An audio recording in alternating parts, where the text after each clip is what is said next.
হযরতে ওমর ফারুক রাদিয়াল্লাহু তাআলা আনহুর একটি হাদিস নকল করা হয়েছে। হযরতে ওমর ফারুক রাদিয়াল্লাহু তাআলা আনহু বলেন, একদা নবীজির পাশে আমরা কিছু সংখ্যক সাহাবায়ে কেরাম অবস্থান করছিলাম। এমত অবস্থায় ওহী নাজিলের যে একটা ধরন, এইটা নবীজির উপর পরিলক্ষিত করলাম। অর্থাৎ আপনারা জেনে থাকবেন যে নবী করিম সাল্লাল্লাহু আলাইহি ওয়াসাল্লামের উপর যে ওহী নাজিল হইতো, বিভিন্ন ভাবে ওহী নাজিল হইতো। ওহী নাজিলের একটা ধরন এটা ছিল,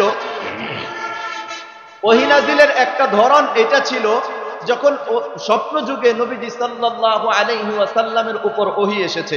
ওহী নাজিলের আরেকটি ধরন হলো হযরতে জিবরাইল আমিন আলাইহিস সালাতু ওয়াস সালাম তার স্ব আকৃতিতে, তার যে নিজস্ব আকৃতি আছে, এই আকৃতিতে ওহী নিয়ে আসতেন। ওহী নাজিলের আরেকটি ধরন হলো হযরতে জিবরাইল আমিন আলাইহিস সালাতু ওয়াস সালাম মানুষের সুরতে কখনো কখনো ওহী নিয়ে আসতেন। আর যখন মানুষের সুরতে আসতেন তখন হযরতে দিহিয়াতুল কলবি রাদিয়াল্লাহু তাআলা আনহুর সূরতে আসতেন। আবার ওহী নাজিলের আরেকটি ধরন হলো আল্লাহ রাব্বুল আলামিন সরাসরি নবীজি সাল্লাল্লাহু আলাইহি ওয়াসাল্লামের উপর ওহী দান করেছেন, সেটা হলো মেরাজের রজনীতে। আবার ওহী নাজিলের আরেকটি ধরন হলো যখন ওহী নাজিল হইতো তখন ঘণ্টা ধ্বনির ন্যায় আওয়াজ হইতো। আর নবীজি বলেন, এভাবে ঘণ্টা ধ্বনির ন্যায় আওয়াজের সাথে ওহী নাজিল যখন হইতো, তখন আমার কাছে এইভাবে ওহী নাজিল হওয়াটা বড় কঠিন মনে হইতো নিজের জানটা বের হয়ে চলে যাবে। ওহী নাজিলের আরেকটি ধরন হলো মৌমাছির গুঞ্জরণের ন্যায় আওয়াজ হইতো, আশেপাশের লোকজন মৌমাছির গুঞ্জরণের ন্যায় আওয়াজ শুনতে পাইতো। হযরতে ওমর ফারুক রাদিয়াল্লাহু তাআলা আনহু বলেন, নবীজির উপর একবার ওহী নাজিল হইতেছিল, এটা আমরা উপলব্ধি করলাম এইভাবে যে মৌমাছির গুঞ্জরণের ন্যায় আওয়াজ হইতেছে। সদ্যপ্রাপ্ত ওহী শ্রবণের উদ্দেশ্যে আমরা নবীজির পাশে বসে গেলাম। ওহী নাজিলের বিশেষ ধরন যখন শেষ হইল, নবীজি সাল্লাল্লাহু আলাইহি ওয়াসাল্লাম কিবলামুখী হয়ে বসে গেলেন। এরপরে দোয়া করলেন, আল্লাহুম্মা জিদনা ওয়া লা তানকুসনা ওয়া আকরিমনা ওয়া লা তুহিন্না ওয়া আ'তিনা ওয়া লা তাহরিমনা ওয়া আতিরনা ওয়া লা তু'তির আলাইনা ওয়ারদ আন্না ওয়ারদিনা। হযরতে নবী করিম সাল্লাল্লাহু আলাইহি ওয়াসাল্লাম এই দোয়া করলেন, আল্লাহুম্মা জিদনা ওয়া লা তানকুসনা, হে আল্লাহ আপনি আমাদেরকে বেশি বেশি দান করেন, কম দিয়েন না। ওয়া আকরিমনা ওয়া লা তুহিন্না, আপনি আমাদের সম্মানকে বৃদ্ধি করে দেন, আমাদেরকে লাঞ্ছিত আর অপমানিত করিয়েন না।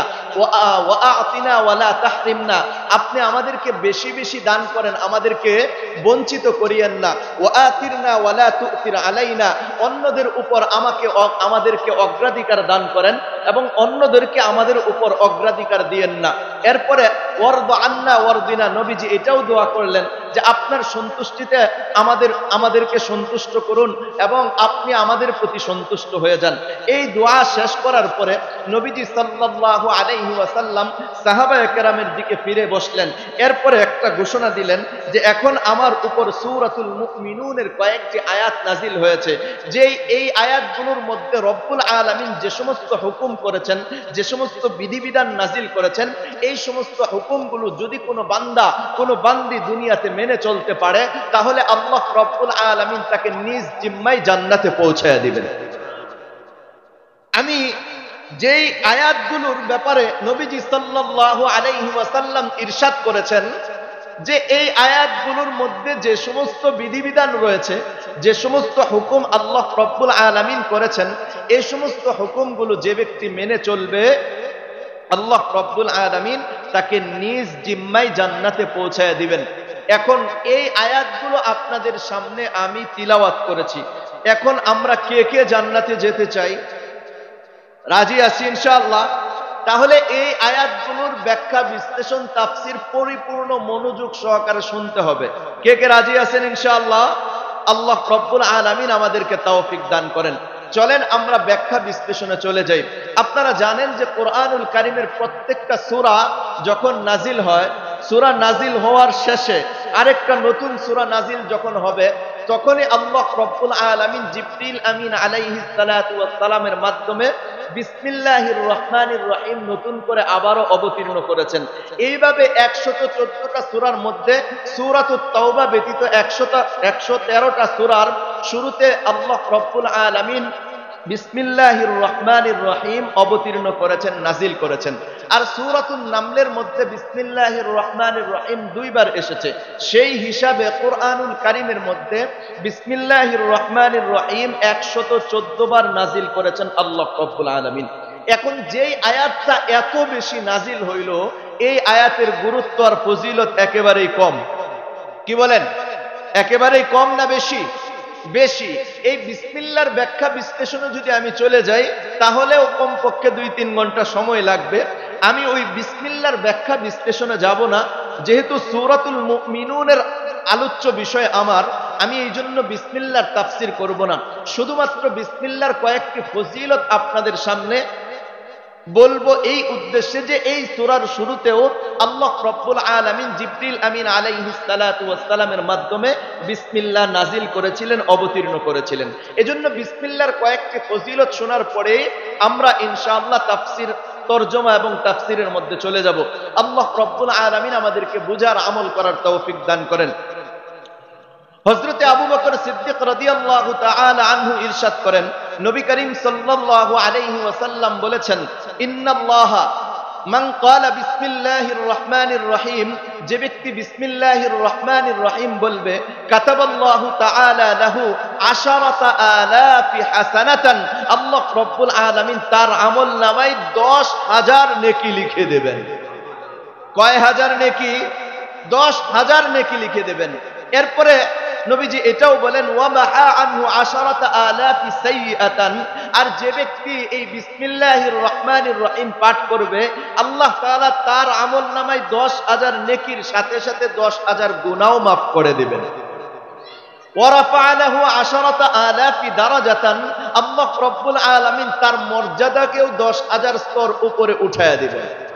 অপর এক হাদিসে নবীজি এটাও ইরশাদ করেছেন, মান ক্বালা বিসমিল্লাহি মাররা লাম ইয়াবকি মিন যুনুবিহি যাররা, যে ব্যক্তি বিসমিল্লাহির রহমানির রহিম পাঠ করবে, আল্লাহ রাব্বুল আলামিন তার অতীতের সমস্ত সগীরা গুনাহগুলি মাফ করে দিবেন।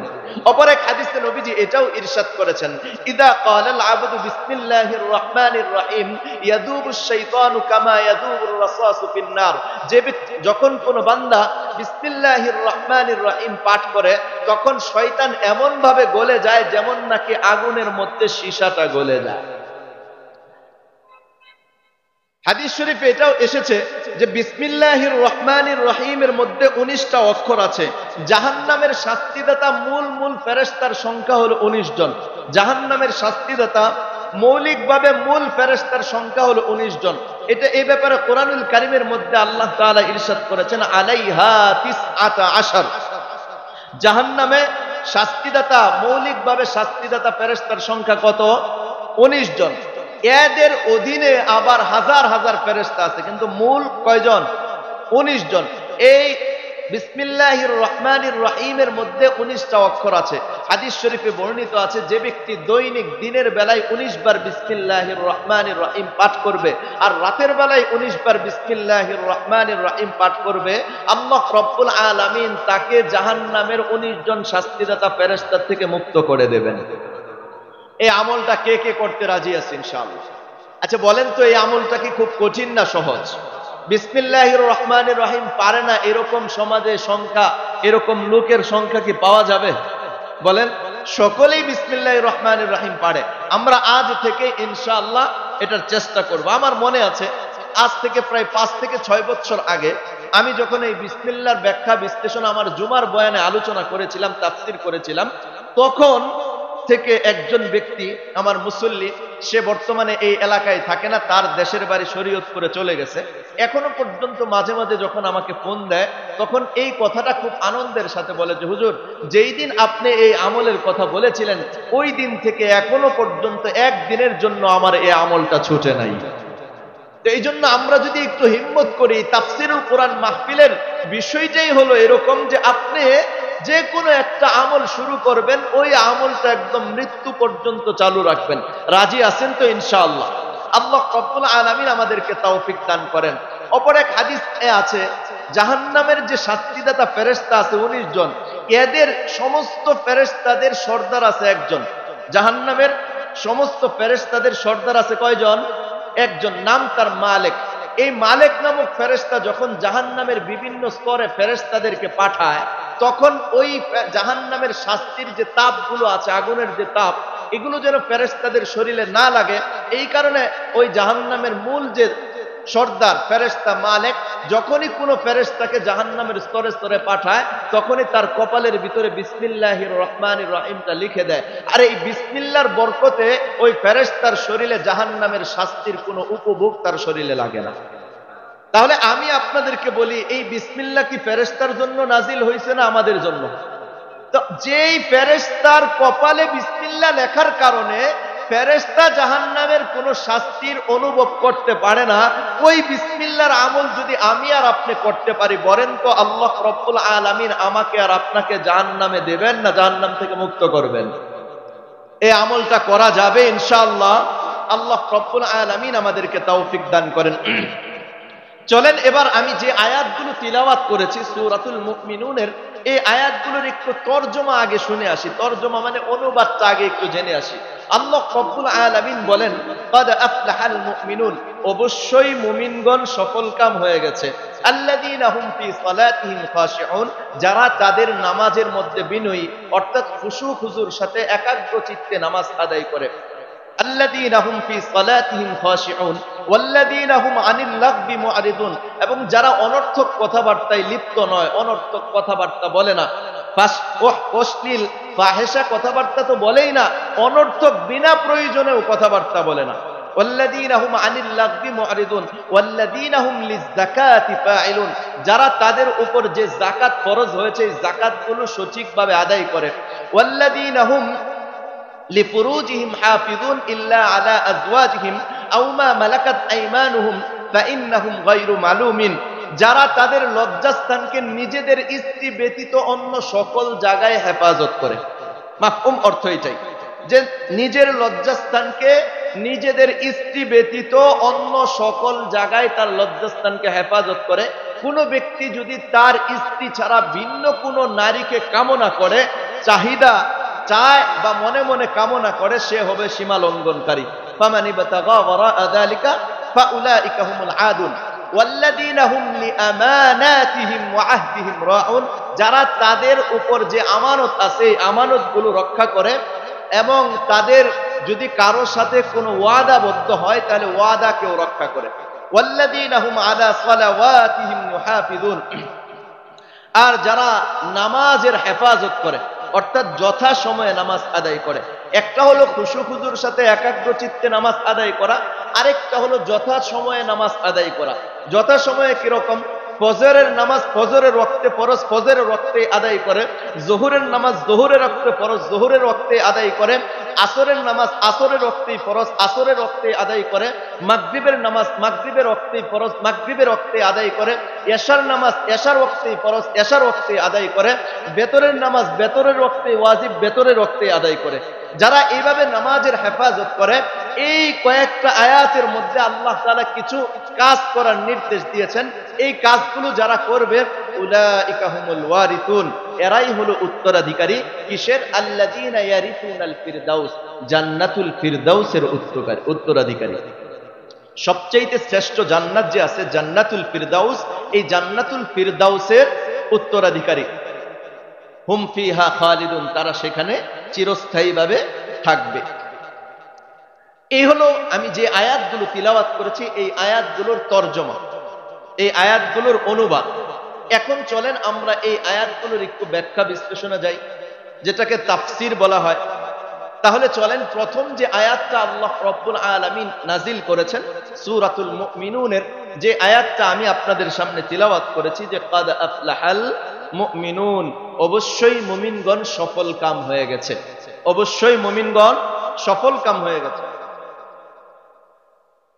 আমি আপনাদেরকে বললাম, ধরেন আমি আপনাদেরকে এই কথা বললাম যে ভাই এই কাজটা আপনি করবেন, আর সাথে সাথে আরেকবার বললাম যে ভাই অবশ্যই এই কাজটা আপনি করবেন। বলেন তো আগের কথার গুরুত্ব বেশি না পরের কথার গুরুত্ব বেশি?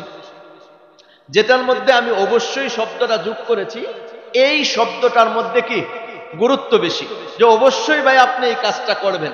তো আরবিতে যে সমস্ত শব্দ দ্বারা কোনো বিষয়ের গুরুত্ব বোঝানো হয়, কোনো বিষয়ের গুরুত্ব যে সমস্ত শব্দ দ্বারা বোঝানো হয়, এই সমস্ত শব্দের মধ্যে অন্যতম একটা শব্দ হচ্ছে কাদ।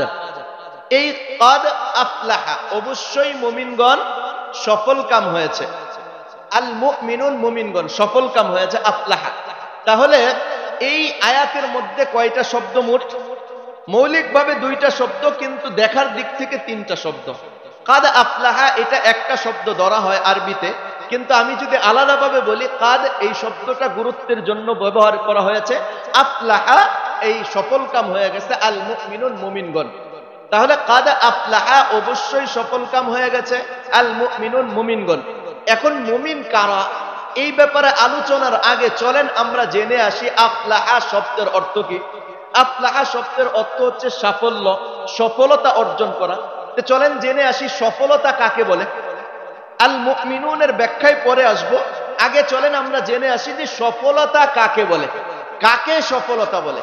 এই বিষয়টা আমাকে আর আপনাকে জানতে হবে, সফলতা কি জিনিস। যেই সফলতার কথা প্রত্যেক নামাজের মধ্যে, প্রত্যেক নামাজের পূর্বে আজান যে দেওয়া হয়, আজানের মধ্যে 5 বার বলা হয়, হাইয়া আলাল ফালাহ, হাইয়া আলাল ফালাহ।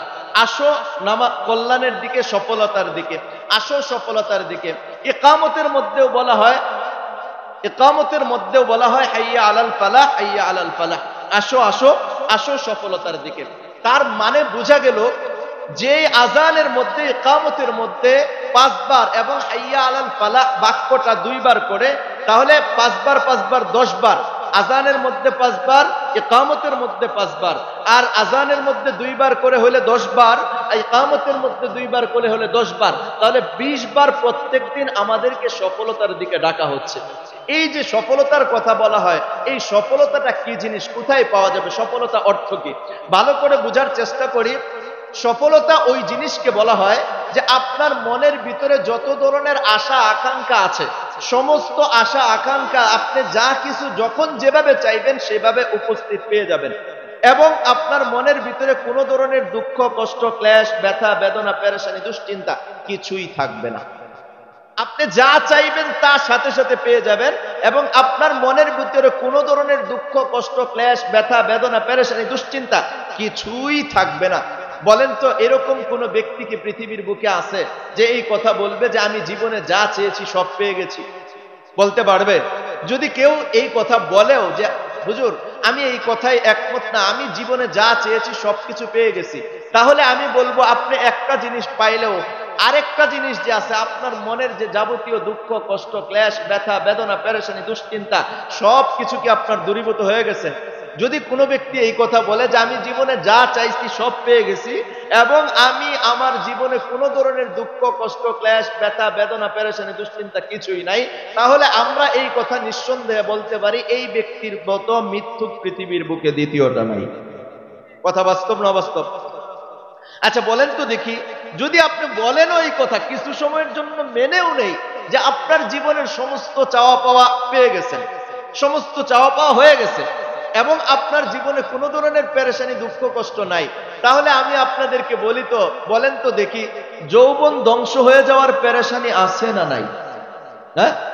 আচ্ছা আমি আর আপনি যে সম্পদ কামাইছি, এই সম্পদ ধ্বংস হয়ে যাওয়ার পেরেশানি আমাদের আছে না নাই?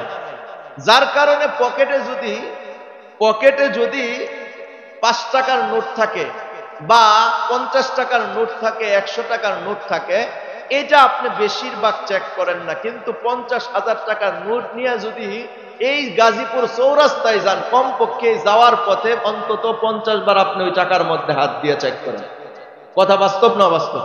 কেন এটা?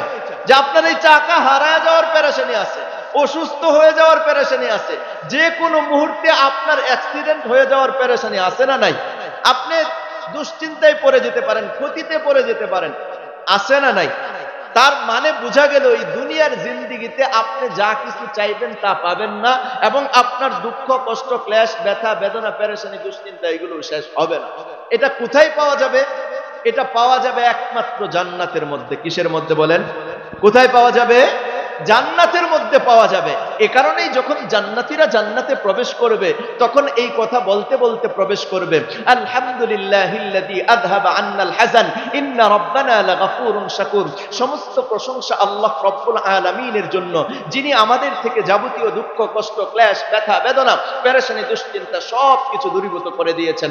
শুধুমাত্র কষ্ট, ক্লেশ, ব্যথা, বেদনা দূরীভূত করে দিয়েছেন এরকম নয়, জান্নাতীরা যখন জান্নাতে পৌঁছবে আল্লাহ রব্বুল আলামিন জান্নাতীদেরকে সব ধরনের নাজ নিয়ামত দান করবেন। কুরআনুল কারীমের বর্ণনা হলো, ওয়ালাকুম ফিহা মা তাশতাহি আনফুসুকুম ওয়ালাকুম ফিহা মা তাদউন। তোমরা সেখানে যা কিছু কামনা করবে, যা কিছু দাবি করবে, সবকিছু সেখানে উপস্থিত পাবে। তোমাদের দাবি দেওয়ার বিষয়গুলো পাবে, এবং তোমরা মনের ভিতরে যে সমস্ত আশা আকাঙ্ক্ষা জাগবে তোমাদের সবকিছু সেখানে উপস্থিত পাবে। একটা পর্যায়ে তোমাদের এই অবস্থা এই দাঁড়াবে যে তোমাদের যাবতীয় দুঃখ, কষ্ট, ক্লেশ, ব্যথা, বেদনা, দুশ্চিন্তা এগুলো তো দূরীভূত হবেই, এর সাথে সাথে তোমরা যা কিছু দাবি করেছিলে সেগুলোও উপস্থিত পাইবা। মনে মনে যা কিছু কামনা করছিলা সেইগুলোও তোমরা উপস্থিত পাইবা। একটা সময় আসবে তোমাদের দাবি দাবাও শেষ হবে এবং মনের চাহাদও শেষ হবে। আল্লাহ রাব্বুল আলামিন বলেন যে নুজুলাম মিন গফুরির রহিম, এবার আমি আমার বান্দাদেরকে আমার শান অনুযায়ী দান করব। তাহলে জান্নাতের মধ্যে কোন ধরনের দুঃখ, কষ্ট, ক্লেশ, ব্যথা, বেদনা, পেরেশানি, দুশ্চিন্তা কিছুই থাকবে না, এবং সর্বপ্রকার নাজ নিয়ামত যখন যেটা যেভাবে চাইবেন সেভাবেই হবে। এমনকি হাদিস শরীফে বর্ণিত আছে, কোন ব্যক্তি যদি ওই জান্নাতের বাজারে যাওয়ার পরে কোনো একটা জিনিস, কোনো একটা ব্যক্তি বা কোনো একটা মূর্তির মতো কোনো জিনিস দেখে যদি এই কথা ভাবে যে এই ব্যক্তির নাকটার মতো যদি আমার নাক হয়ে যাইত, এই ব্যক্তির গালের মতো যদি আমার গালটা হয়ে যাইত, তাহলে ওই জান্নাতের ভিতরে তার চেহারার আকৃতির পরিবর্তন করবে। সে যেভাবে চাইবে সেভাবেই হবে। এই কারণেই হযরতে আবু হুরায়রা রাদিয়াল্লাহু তাআলা আনহু একদা নবীজিকে জিজ্ঞেস করলেন, ইয়া রাসূলুল্লাহ, ইয়া হাবিবাল্লাহ, জান্নাত কিসের তৈরি? জান্নাতের নাজ নিয়ামতগুলো কি রকম? যদি আপনি আমাদেরকে একটু বর্ণনা করে শোনাতেন। এবার নবীজি সাল্লাল্লাহু আলাইহি ওয়াসাল্লাম পরিষ্কারভাবে ইরশাদ করতেছেন, শুনো, জান্নাতের একটা ইট হলো স্বর্ণের, একটা ইট হলো রূপার। এক জান্নাতের মধ্যে যে এই ইটগুলোর মধ্যে যে প্লাস্টার করা হয়েছে, প্রলেপ দেওয়া হয়েছে, এগুলো হলো মেশকে আম্বরের। জান্নাতের মাটিগুলো হবে ইয়াকুত পাথরের, আর জান্নাতের যে সমস্ত কঙ্করগুলো হবে এগুলো হলো মেশকে আম্বরের। যাকে একবার জান্নাতে প্রবেশ করানো হবে তাকে সর্বপ্রকার নাজ নিয়ামত দেওয়া হবে, তার যে যৌবন দান করা হবে এরপরে আর কোনোদিন সে বার্ধক্যে উপনীত হবে না। যেই কাপড় পরিধান করানো হবে এইটা আর ময়লাযুক্ত এবং পুরাতন হবে না। জান্নাতের মধ্যে একটা গাছ আছে, যেই গাছের ছায়ায় কোনো ব্যক্তি যদি 100 বছর পর্যন্ত ঘোরা দৌড়ায় তারপরেও সেই ছায়া অতিক্রান্ত করতে পারবে না। এ ব্যাপারে হযরতে আবু হুরায়রা রাদিয়াল্লাহু তাআলা আনহু বলেন, ওই ছায়ার নিচে ভালো ঘোড়সওয়ার ব্যক্তি যে সবচাইতে ভালো দৌড়াইতে পারে, এরকম ঘোড়াওয়ালা ব্যক্তি যদি ওই ছায়ার নিচে এরকম ভাবে ঘোড়া দৌড়াইতে থাকে তারপরেও সেই ছায়া অতিক্রান্ত করতে পারবে না। ইচ্ছা হলে তুমি কুরআনুল কারীমের আয়াতটা তিলাওয়াত করে নিতে পারো, ওয়াজিল্লিম মামদুদ, যে জান্নাতীরা বিস্তৃত ছায়ার মধ্যে থাকবে। জান্নাতের মধ্যে জান্নাতের যে বর্ণনাগুলো আছে, আবু হুরায়রা রাদিয়াল্লাহু তাআলা আনহু বর্ণনা করেন, হাদিসে কুদসির মাঝে আল্লাহ তাআলা বলেন, আ'আদাতু লিইবাদিয়াস সালিহিন, আমি আমার নেক বান্দাদের জন্য এমন জান্নাত বানিয়ে রেখেছি, মালা আইনুন রাআত, এমন কোন চক্ষু নাই যা তা দেখেছে, ওয়ালা উযুনুন সামিআত, এমন কোন কান নাই যা তা শ্রবণ করেছে, ওয়ালা খাতারা আলা কলবি বাশার, এমন কোন অন্তর নাই যা তা কল্পনা করতে পারে। ইচ্ছা হলে তুমি পড়ে নিতে পারো, ফালা তা'লামু নাফসুম মা উখফিয়া লাহুম মিন কুররাতি আয়ুন জাযাআম বিমা কানু ইয়ামালুন। তোমরা যে দুনিয়াতে নেক আমল করেছিলে, এই নেক আমলের বিনিময়ে তাদের জন্য তাদের নয়ন প্রীতিকর কত নিয়ামতগুলো আল্লাহ রব্বুল আলামিন যে গোপন করে রেখেছেন কেউ তা জানে না। জান্নাতের এক হাত বা অর্ধ হাত জায়গা দুনিয়া এবং দুনিয়ার মধ্যে যা কিছু আছে তার থেকে উত্তম। ইচ্ছা হলে তুমি পড়ে নিতে পারো, ফামান যুহজিহা আনিন নার ওয়া উদখিলাল জান্নাতা ফাকাদ ফাজ, যেই ব্যক্তিকে জাহান্নাম থেকে মুক্ত করে জান্নাতের মধ্যে প্রবেশ করিয়ে দেওয়া হয়েছে সেই ব্যক্তি তো সফল কাম হয়ে গেছে। জান্নাতের গাছের গোড়াগুলো থাকবে উপরের দিকে, ফলগুলো থাকবে নিচের দিকে ঝুলন্ত অবস্থায়। কেউ যদি দাঁড়ায় খাইতে চায় কষ্ট হবে না, কেউ শুয়ে বসে বসে খাবে কষ্ট হবে না, কেউ শুয়ে শুয়ে খাবে তাতেও কষ্ট হবে না। ইচ্ছা হলে তুমি কোরআনুল কারীমের আয়াতটা তিলাওয়াত করে নিতে পারো, ওয়াদানিয়াতান আলাইহিম যিলালুহা ওয়া যুল্লিলাত কুতুফুহা তাযলিলা, জান্নাতের গাছের ফলগুলো নিবিড়ভাবে নিচের দিকে ঝুলিয়ে রাখা হবে। হযরতে আব্দুল্লাহ ইবনে আব্বাস রাদিয়াল্লাহু তাআলা আনহু থেকে বর্ণিত, তিনি পরিষ্কারভাবে ইরশাদ করেছেন, জান্নাতে একজন হুর আছে যার নাম হলো লুউবা। নাম কি বলেন? লু'বা। এই লু'বা নামক হুরকে আল্লাহ রব্বুল আলামিন চারটা জিনিসের সংমিশ্রণে সৃষ্টি করেছেন, মেশক, আম্বর, কার্পুর, জাফরান।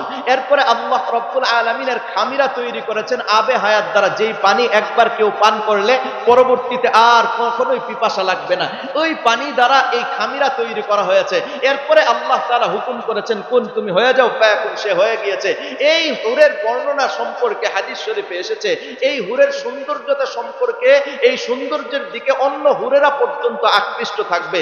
আর হাদিস শরীফে এসেছে এই হুরের মুখের লালা যদি দুনিয়ার সমুদ্রের লবণাক্ত পানির মধ্যে এক ফোঁটা পড়ে যাইত, তাহলে সমুদ্রের লবণাক্ত পানিগুলো মিষ্টি হয়ে যাইত। তার বুকের উপর লেখা থাকবে মান আহাব্বা আন ইয়াকুনা লাহু মিসলি ফালইআমাল বিতাআতিল্লাহ, যে ব্যক্তি আমার মতো এই হুরকে পেতে চায় সে যেন আল্লাহ রব্বুল আলামিনের আনুগত্যে জীবনটা কাটিয়ে দেয়। চলেন জান্নাতের আরো কিছু বর্ণনা আমি দেই। জান্নাতের প্রত্যেকের বয়স সীমা হবে 33 বছর, প্রত্যেকের, নারী পুরুষ সকলের 33 বছর। তাদেরকে তাদের সৌন্দর্য হাদিস শরীফে এসেছে এরকম ভাবে বৃদ্ধি পেতেই থাকবে যেমন নাকি দুনিয়াতে মানুষের বার্ধক্যটা আস্তে আস্তে বৃদ্ধি পেতে থাকে। এরকম জান্নাতের সৌন্দর্য, জান্নাতীদের সৌন্দর্য বৃদ্ধি পেতে থাকবে। আল্লাহ রব্বুল আলামিন এই জান্নাতীদের সৌন্দর্যের ব্যাপারে এই বর্ণনা দিয়েছেন। আবার অন্যত্র জান্নাতের এক গাছের বর্ণনা নবীজি সাল্লাল্লাহু আলাইহি ওয়াসাল্লাম দিয়েছেন, যে জান্নাতের প্রত্যেকটা বাড়ির মধ্যে একটা গাছ থাকবে, ওই গাছের নাম হলো তুবা। এই তুবা নামক গাছের মধ্যে যে ফলটা ধরবে, এই আজকে দুনিয়াতে যে সমস্ত ফলের গাছ আছে, আপনি কাঁঠালের স্বাদ আম গাছে পাবেন না, আমের স্বাদ নারিকেল গাছে পাবেন না, নারিকেলের স্বাদ আবার পেয়ারা গাছে পাবেন না। প্রত্যেকটার স্বাদ ভিন্ন ভিন্ন এবং গাছও ভিন্ন ভিন্ন। কিন্তু এই তুবা নামক গাছের ভিতরে যেই ফলটা আল্লাহ রব্বুল আলামিন দান করবেন, এই ফলের মধ্যে সর্বপ্রকার ফলের স্বাদ আল্লাহ রব্বুল আলামিন দিয়ে রেখেছেন। আপনি প্রত্যেকটা কামড়ে কামড়ে ভিন্ন ভিন্ন স্বাদ উপলব্ধি করতে থাকবেন। আল্লাহ রব্বুল আলামিনের হুকুমে আপনি তো এই গাছের ফলগুলো ভক্ষণ করবেন। আবার এই গাছের ভিতরে বিভিন্ন জায়গা থেকে উড়ে উড়ে এসে সুন্দর সুন্দর পাখি বসবে। আপনি মনে মনে শুধুমাত্র একটু কল্পনা করবেন যে হায়, এই পাখিটা যদি একটু খেতে পারতাম। আপনার কল্পনা করতে দেরি, এই পাখিটা প্রস্তুত হয়ে আপনার জন্য খাওয়ার উপযুক্ত হতে দেরি হবে না, আপনার সামনে দস্তরখানায় উপস্থিত হয়ে যাবে। আপনি একদিকে রান্না করা গোশত, অপর দিকে ভুনা করা গোশত খাবেন। অবশেষে খাওয়ার শেষে যে সমস্ত অবশিষ্ট অংশ এগুলো থাকবে, এইগুলো আবার আল্লাহ তাআলার হুকুমে পাখি হয়ে উড়ে চলে যাবে। জান্নাতীদেরকে আল্লাহ রব্বুল আলামিন সুসজ্জিত করবেন আর সাজাবেন। ওই সুসজ্জিত আর যে সাজাবেন, সুসজ্জিত করবেন, এর বর্ণনাও হাদিস শরীফে এসেছে যে প্রত্যেকটা নারী পুরুষকে 70 জোড়া কাপড় পরিধান করানো হবে। আর এই কাপড়ের সৌন্দর্যতা এত বেশি যে প্রতি মুহূর্তে এর কালার পরিবর্তন হইতে থাকে। আমরা বাংলাদেশের মধ্যে বা পৃথিবীর বুকে যত বড় ব্র্যান্ডের পোশাকটা আছে, মার্কেট থেকে কিনে আনার পরে এর সৌন্দর্য বাড়তে থাকে না কমতে থাকে? হ্যাঁ, নিঃসন্দেহে কমতে থাকে। কিন্তু জান্নাতীদেরকে যখন পোশাক পরিধান করানো হবে, আকাশের রং যেরকম একটু পরে পরে আপনি দেখেন পরিবর্তন হয় এবং প্রত্যেকটা আগেরটার তুলনায় বেশি সুন্দর লাগে, ওইরকম জান্নাতীদের পোশাকটাও এরকম একটু পর পর পরিবর্তন হইতে থাকবে। আর প্রত্যেকটাই আপনার কাছে মনে হবে যে এইটা বুঝি আরো সুন্দর হইল, এটা আরো সুন্দর হইল, এরকম অবস্থা হইতে থাকবে। পোশাক কখনোই পুরাতন হবে না। আল্লাহ রব্বুল আলামিন জান্নাতীদেরকে আরো সুসজ্জিত করবেন এবং মেহমানদারির ব্যবস্থা করবেন। জান্নাতীদেরকে একটা বিশেষ মজলিসে নেবেন, ওইখানে আল্লাহ রব্বুল আলামিন মেহমানদারি যখন করবেন, তারা প্রত্যেকেই খাবার গ্রহণ করবে। যখন খাবার খাইতে থাকবে, এমত অবস্থায় একটা সৌন্দর্যমণ্ডিত এক পাখি উড়ে উড়ে সেই কথা বলবে, ওহে আল্লাহর দোস্ত শুনো, আমি জান্নাতের বিভিন্ন জায়গায়, জান্নাতের মধ্যে আরশের ছায়ায় বিচরণ করেছি, সালসাবিল নামক ঝর্ণার থেকে পানি পান করেছি, জান্নাতের বিভিন্ন গাছের ফলমূল ভক্ষণ করেছি। যদি তোমরা আমাকে খেতে চাও, তাহলে আমি তোমাদের জন্য প্রস্তুত হতে রাজি। কোনো বান্দা খাওয়ার ইচ্ছা পোষণ করার সাথে সাথে ওই পাখিটা প্রস্তুত হয়ে আপনার সামনে উপস্থিত হয়ে যাবে। জান্নাতীদেরকে আল্লাহ রব্বুল আলামিন আরো বেশি সুসজ্জিত করবেন। আমাদের প্রত্যেকের হাতের ভিতরে তো আঙ্গুল আছে 10টা। এই 10টা আঙ্গুলের ভিতরে আল্লাহ রব্বুল আলামিন প্রত্যেকটা নারী পুরুষের জন্য 10টা আংটি পরাবেন। কয়টা আংটি? প্রত্যেকটা আংটির মধ্যে ভিন্ন ভিন্ন লেখা থাকবে। প্রথম আংটিতে লেখা থাকবে সালামুন আলাইকুম বিমা সাবারতুম, তোমরা যে দুনিয়াতে ধৈর্য ধারণ করেছিলে এর বিনিময়ে তোমাদের উপর শান্তি প্রবাহিত হোক। আর দ্বিতীয় আংটিতে লেখা থাকবে উদখুলুহা বিসালামিন আমিনিন, তোমরা নিরাপত্তা আর শান্তির সাথে জান্নাতে প্রবেশ করো। আর তৃতীয় আংটিতে লেখা থাকবে তিলকাল জান্নাতুল্লাতী উরিসতুমুহা বিমা কুনতুম তা'মালুন। তোমরা যে দুনিয়াতে নেক আমল করেছিলে এর বিনিময়ে তোমাদেরকে জান্নাতের উত্তরাধিকারী বানানো হয়েছে। চতুর্থ আঙ্কিতে লেখা থাকবে রুফিআত আনকুমুল আহজানা ওয়াল হুমুম, তোমাদের থেকে যাবতীয় দুঃখ, কষ্ট, ক্লেশ, ব্যথা, বেদনা, পেরেশানি, দুশ্চিন্তা সবকিছু দূরীভূত করে দেওয়া হয়েছে। পঞ্চম আঙ্কিতে লেখা থাকবে আলবাসনাকুমুল হুল্লা ওয়াল হুলাল, আমি তোমাদেরকে অলংকার দিয়ে এবং পোশাক পরিধান করিয়েছি। ষষ্ঠ আঙ্কিতে লেখা থাকবে ওয়াজাওয়াজনাকুমুল হুরাল আইন, আমি তোমাদেরকে হুরে আইনদের সাথে বিবাহ বন্ধনে আবদ্ধ করিয়ে দিয়েছি। সপ্তম আঙ্কিতে লেখা থাকবে ফিহা মা তাশতাহিহিল আনফুসু ওয়া তালাদ্দুল আয়ুন ওয়া আনতুম ফিহা খালিদুন, তোমরা সেখানে তোমাদের চোখগুলো যা জুড়াবে এবং তোমাদের দিলের ভিতরে যত আশা আকাঙ্ক্ষা জাগবে সবকিছু সেখানে উপস্থিত পাবে, আর জান্নাতের মধ্যে তোমরা চিরস্থায়ীভাবে থাকবে। অষ্টম আঙ্কিতে লেখা থাকবে ওয়াফাকুমুন নাবিয়্যিনা ওয়াস-সিদ্দীকিন, তোমরা তো ছিলে নবী এবং সিদ্দিকদের অনুসারী। আর নবম আঙ্কিতে লেখা থাকবে সিরতুম শাবাবান লা তাহরামুন, আরে তোমাদেরকে তো এমন যৌবন দান করা হয়েছে যার পরে আর কোনোদিন তোমাদেরকে বার্ধক্য গ্রাস করবে না। আর দশম আঙ্কিতে লেখা থাকবে সাকানতুম ফি জাওয়ার মাল্লা ইউদিল জিরান, আরে তোমাদেরকে তো এমন সত্তার প্রতিবেশী করা হয়েছে যেই সত্তা তার প্রতিবেশীকে কষ্ট দেয় না। আল্লাহ রাব্বুল আলামিন আমাদেরকে এরকম সৌন্দর্য মণ্ডিত করে করে জান্নাতের মধ্যে সুসজ্জিত করবেন। সুতরাং জান্নাতের মধ্যে যদি কোনো ব্যক্তি প্রবেশ করতে পারে তাহলে তার মনের যত আশা আকাঙ্ক্ষা আছে, দাবি দেওয়া আছে, এগুলোই পাওয়া যাবে। আর যাবতীয় দুঃখ, কষ্ট, ক্লেশ, ব্যথা, বেদনা, পেরেশানি, দুশ্চিন্তা সব কিছু দূরীভূত হবে। এছাড়া অন্য কোথাও অন্য কোনোভাবে আপনি এই সফলতার সংজ্ঞা পাবেন না। দুনিয়ার মধ্যে সফলতা পাবেন না। আল্লাহ তাআলা কোরআনুল কারীমের মধ্যে যে বলতেছেন কাদ আফলাহা, অবশ্যই সফল কাম হয়ে গেছে। এই সফলতা কোথায় পাওয়া যাবে বলেন? জান্নাতের মধ্যে। দুনিয়ার মধ্যে সম্ভব নয়। আল্লাহ রাব্বুল আলামিন এই জান্নাতি যারা হবে তাদেরকেই সফল কাম বলেছেন। সুতরাং জান্নাতে আমরা কে কে যেতে চাই? সকলেই যেতে চাই তো? আচ্ছা, এই যে জান্নাতে যেতে চাই, হযরতে আবুল লাইস সমরকন্দি রাহমাতুল্লাহি আলাইহি বলেন, যে ব্যক্তি জান্নাতে যেতে চায়, যে ব্যক্তি জান্নাতের মধ্যে যেতে চায়, তার জন্য 5টা কাজের মধ্যে অবিচল থাকা জরুরি। কয়টা কাজ বলেন? 5টা কাজ অটল থাকা, অবিচল থাকা জরুরি।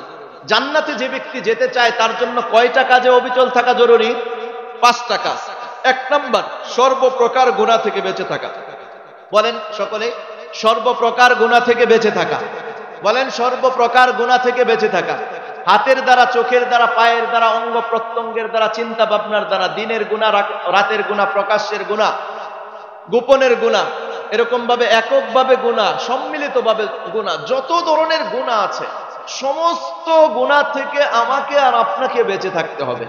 যদি আমি আর আপনি সর্বপ্রকার গুনাহ থেকে বেঁচে থাকতে পারি তাহলেই কেবলমাত্র আমরা জান্নাতে পৌঁছতে পারবো। তো জান্নাতে যাওয়ার জন্য আমাকে সর্বপ্রথম যেই কাজটা করতে হবে, সর্বপ্রকার গুনাহ থেকে বেঁচে থাকতে হবে। এই গুনাহের জন্য আমরা অনেক সময় এই কথা ভাবি, মিথ্যা কথা বললে গুনাহ হয়, চুগলখড়ি করলে গুনাহ হয়, কারো সম্পদ মেরে দিলে গুনাহ হয়। নিঃসন্দেহে এগুলিও গুনাহ, কিন্তু আল্লাহ এবং তার রাসূল সাল্লাল্লাহু আলাইহি ওয়াসাল্লাম যে সমস্ত বিষয় আদেশ করেছেন, এই আদেশকৃত বিষয়গুলো ছেড়ে দেওয়াটাও গুনাহ। অর্থাৎ আপনি যদি নামাজ না পড়েন গুনাহ হবে, যাকাত আদায় না করেন গুনাহ হবে, আপনি রোজা না রাখলেন গুনাহ হবে, এর হজ ফরজ হইলে হজ আদায় না করলে গুনাহ হবে। মোট কথা প্রত্যেকটা যে সমস্ত হুকুম আল্লাহ তাআলা করেছেন, নবীজি সাল্লাল্লাহু আলাইহি সাল্লাম করেছেন, এরকম প্রত্যেকটা হুকুম যদি আপনি পালন না করেন নিঃসন্দেহে এটা গুনাহের কাজ। এবং আল্লাহ তাআলা যে সমস্ত বিষয় নিষেধ করেছেন, নবীজি সাল্লাল্লাহু আলাইহি ওয়াসাল্লাম যে সমস্ত বিষয় নিষেধ করেছেন, এই নিষেধকৃত বিষয়গুলো কেউ যদি পালন করে তাহলে এটাও গুনাহ। আল্লাহ রাব্বুল আলামিন আমাদেরকে সর্বপ্রকার গুনাহ থেকে বেঁচে থাকার তৌফিক দান করেন।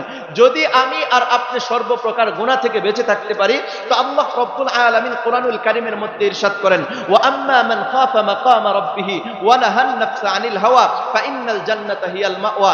যে ব্যক্তি আল্লাহ রাব্বুল আলামিনের সামনে দণ্ডায়মান হওয়াকে ভয় করে এবং সে নিজেকে গুনাহ খাতার থেকে বাঁচিয়ে রাখে, নিজের প্রবৃত্তি খাহেসাত থেকে নিজেকে বাঁচিয়ে রাখে, ফাইন্নাল জান্নাতা হিয়াল মাওয়া, আল্লাহ তাআলা বলেন তার ঠিকানা তো জান্নাত। সুতরাং আমাকে আর আপনাকে জান্নাতে যেতে হলে 1 নাম্বার কাজ যেটা, সেটা কি? সর্বপ্রকার গুনাহ থেকে বেঁচে থাকা। এরপরে আসেন দ্বিতীয় নম্বর কাজ হলো অল্পতে তুষ্ট থাকা। দ্বিতীয় নম্বর কাজ কি বলেন? অল্পতে তুষ্ট থাকা, অর্থাৎ দুনিয়া ত্যাগ করা। হাদিস শরীফে এসেছে যে জান্নাতের মূল্যই হলো দুনিয়া ত্যাগ করা।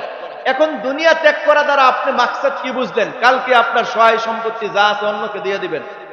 হ্যাঁ, আসলে দুনিয়া কাকে বলে এই জিনিসটা আমরা বুঝি না। অনেকে ভাবি লাখ লাখ টাকার মালিক হইলে এটাকে দুনিয়া বলে, অর্থ সম্পদকে দুনিয়া বলে। অনেকে এই কথা ভাবি অনেকগুলো দোকানের মালিক যে ব্যক্তি, এই ব্যক্তি দুনিয়া পেয়ে গেছে। অনেকে এই কথা ভাবি যে ব্যক্তি ফ্যাক্টরির মালিক, এই ব্যক্তি দুনিয়া পেয়ে গেছে। কথা বাস্তব না বাস্তব? আসলে দুনিয়া এগুলো না। দুনিয়া কাকে বলে সেটার সংজ্ঞাটা বুঝেন। দুনিয়া বলা হয় প্রত্যেক ওই জিনিসকে, দুনিয়া প্রত্যেক ওই জিনিসকে বলে যা আপনাকে আল্লাহর স্মরণ থেকে গাফেল করে দেয়। দুনিয়া প্রত্যেক ওই জিনিসকে বলে যেই জিনিস আপনাকে আল্লাহর স্মরণ থেকে গাফেল করে দেয়, উদাসীন করে দেয়। সেটা আপনার মাও হতে পারে, আপনার বাবাও হতে পারে, আপনার ভাই হতে পারে, আপনার বোন হতে পারে, আপনার স্ত্রী হতে পারে, আপনার সন্তান হতে পারে, আপনার আত্মীয় স্বজন হতে পারে, আপনার পাড়া প্রতিবেশী হতে পারে। দুনিয়া প্রত্যেক ওই জিনিস যেই জিনিস আপনাকে আল্লাহর স্মরণ থেকে গাফেল করে দেয়, ওইটাই হলো দুনিয়া। কথা পরিষ্কার? ওইটাই দুনিয়া, যেই জিনিস আপনাকে আল্লাহর স্মরণ থেকে গাফেল করে দিবে। সুতরাং যদি কোন জিনিস, আপনার টাকা পয়সা ধন দৌলত যদি আপনাকে আল্লাহর স্মরণ থেকে গাফেল করে দেয়, এটা হলো দুনিয়া। আপনার চাকরি যদি আল্লাহর স্মরণ থেকে গাফেল করে দেয়, এটা দুনিয়া।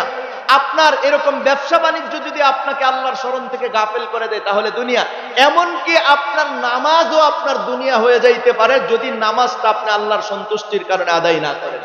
যদি নামাজ আদায়ের সময় আপনার ধ্যান ধারণা এরকম হয় যে আমি যেভাবে নামাজ পড়তেছি, মানুষ যদি দেখতো আমি কত সুন্দরভাবে নামাজ আদায় করি, আর মানুষ যদি আমাকে নামাজি বলে, তাহলে আপনার এই নামাজটাও দুনিয়া।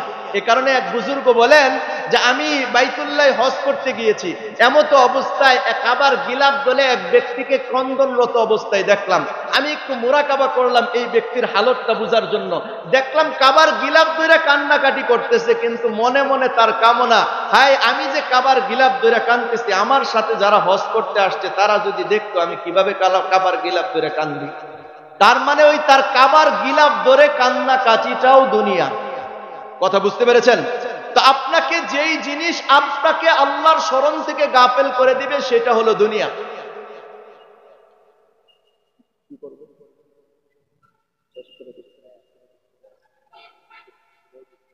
আমি বলে দিচ্ছি, বলেন আলহামদুলিল্লাহ। আমাদের প্রধান বক্তা নূর হোসেন নুরানি সাহেব দামাত বারাকাতুহুম ইতিমধ্যেই আমাদের সামনে উপস্থিত হয়েছেন। কিছুক্ষণ পরে ইনশাআল্লাহ উনি প্যান্ডেলের এখানে স্টেজে চলে আসবেন, আলোচনা করবেন। আপনারা যে যেখানে আছেন, রাস্তাঘাটে আছেন, একটু মেহরবানি করে অতি সত্বর চলে আসেন।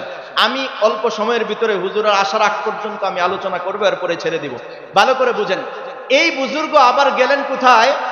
মিনার ময়দান। ওইখানে যায় দেখেন একটা যুবক ব্যবসা করতেছে, বিভিন্ন মালামাল বিক্রি করতেছে। ভিড় এত বেশি যে এত ভিড়ের কারণে সে ডানে বামে তাকানোর কোনো সুযোগ পাচ্ছে না। বুজুর্গ বললেন যে এই যুবকের হালতটা কি একটু মুরাকাবার মাধ্যমে আমি দেখি তো কি অবস্থা। তো ওই বুজুর্গ একটু মুরাকাবা করে দেখলেন এই যুবকের দিলের ভিতরে এক বিন্দু সময়ের জন্য আল্লাহর স্মরণ থেকে গাফেল নাই। তার মানে তার এই ব্যবসা বাণিজ্যটাও কি আখিরাত, এটা দুনিয়া না। আপনি যদি এই কথা বলেন, আমি আব্দুর রহমান ইবনে আউফ রাদিয়াল্লাহু তাআলা আনহু এত বড় ধনাঢ্য ব্যক্তি ছিলেন, যখন তিনি ইন্তেকাল করেছেন তার কাছে যে স্বর্ণ মুদ্রাগুলো ছিল, এই স্বর্ণ মুদ্রা, তার 4 জন স্ত্রী ছিল, প্রত্যেক স্ত্রী ওই জামানায় 80,000 স্বর্ণ মুদ্রা পেয়েছেন। শুধুমাত্র এই টাকা পয়সা যেটা 80,000 করে। আপনারা জানেন যে কোনো ব্যক্তি যদি মারা যায়, তার সম্পত্তির 8 ভাগের 1 ভাগ পায় হচ্ছে স্ত্রী। তাহলে 80,000 স্বর্ণ মুদ্রা ওই জামানায়, রাসূল সাল্লাল্লাহু আলাইহি ওয়াসাল্লামের জামানায় আব্দুর রহমান ইবনে আউফ রাদিয়াল্লাহু তাআলা আনহুর স্ত্রী প্রত্যেকেই পেয়েছেন। তাহলে তার মোট সম্পত্তির পরিমাণ কি পরিমাণ ছিল? যে সমস্ত জায়গা জমি ছিল ওইগুলোই বাদ, শুধুমাত্র স্বর্ণ মুদ্রা পেয়েছেন। কি পরিমাণ টাকার মালিক ছিল। কিন্তু তারপরেও তো দুনিয়ার থেকে জান্নাতের সার্টিফিকেট নিয়ে গেছেন, জানকে জান নাই। তার মানে বোঝা গেল সম্পত্তি অধিক হইলেই এটাকে দুনিয়া বলে না। দুনিয়া যদি এই সম্পত্তি আপনাকে আল্লাহর স্মরণ থেকে গাফিল করে দেয়, তাহলেই কেবলমাত্র এটা দুনিয়া। তাহলে অল্পতে তুষ্ট থাকতে হবে জান্নাতে যেতে হলে আমাকে। দ্বিতীয় নম্বর আমল, আমাকে অল্পতে তুষ্ট থাকতে হবে, অর্থাৎ যতটুকু আল্লাহ রব্বুল আলামিন আমাকে দান করেছেন এতটুকুর উপর আমি সন্তুষ্ট যদি থাকতে পারি, তাহলে আমি আর আপনি হারামে লিপ্ত হব না। যে হারামের ভয়াবহতা আমার পূর্বে যিনি আলোচনা করেছেন তিনি করে গিয়েছেন। আর যদি অল্পতে তুষ্ট আমি আর আপনি থাকতে না পারি, তাহলেই কেবলমাত্র হারামে লিপ্ত হব।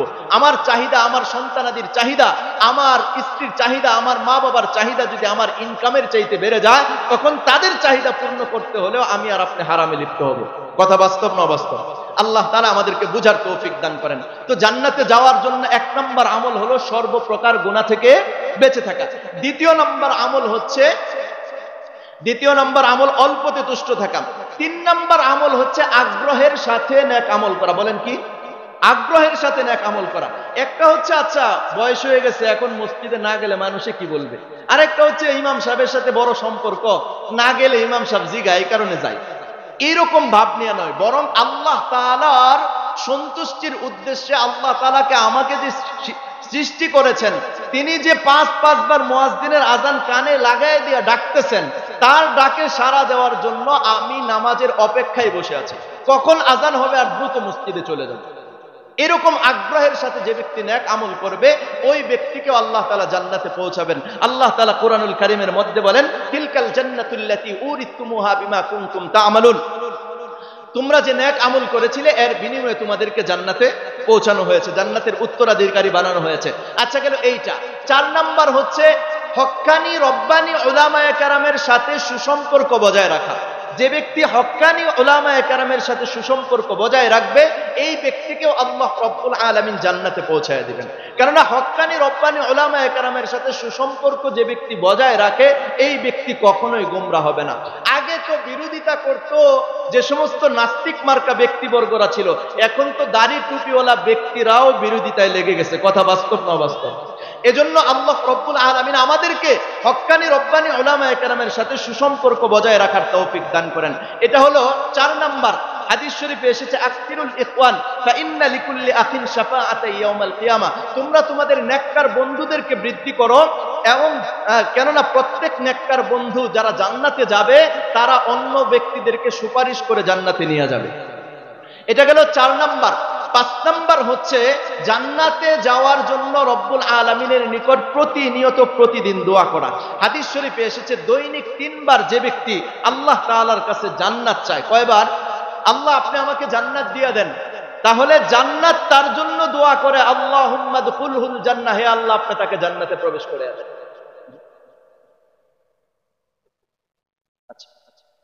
তাহলে জান্নাত এই দোয়া করে। আচ্ছা, এরপরে দৈনিক 3 বার যদি কোনো ব্যক্তি আল্লাহ তাআলার কাছে জাহান্নাম থেকে মুক্তি চায়, তাহলে জাহান্নামও তার জন্য এই দোয়া করে, আল্লাহুম্মা আজিরহু মিনান নার, হে আল্লাহ আপনি তাকে জাহান্নাম থেকে মুক্ত করে দেন। কথা বুঝতেছেন? তার মানে দৈনিক 3 বার জাহান্নাম থেকে মুক্তি চাওয়া এবং জান্নাত চাইতে পারবো তো ইনশাআল্লাহ।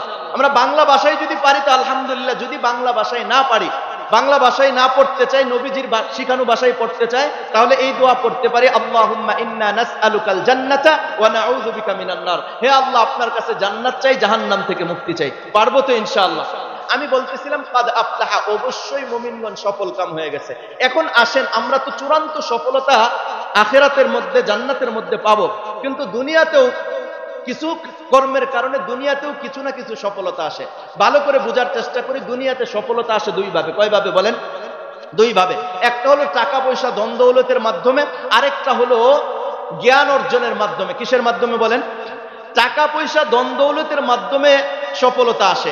এই টাকা পয়সা ধন দৌলতের মাধ্যমে যে ব্যক্তি তার সম্মান আর সফলতার ভিত্তি স্থাপন করে, ওই ব্যক্তির পরিষ্কারভাবে জেনে রাখা দরকার যে এই টাকা পয়সা ধন দৌলত যেরকম অস্থায়ী, এর মাধ্যমে যে ব্যক্তি সফলতা অর্জন করতে চায়, এই সফলতাটাও অস্থায়ী। এবার আসেন, জ্ঞান অর্জনের মাধ্যমেও সফলতা আসে।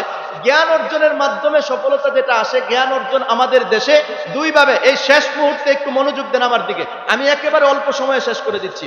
তো জ্ঞান অর্জন আমাদের দেশে 2 ভাবে হয়, এক জাগতিক শিক্ষার মাধ্যমে, আরেকটা হলো ধর্মীয় শিক্ষার মাধ্যমে।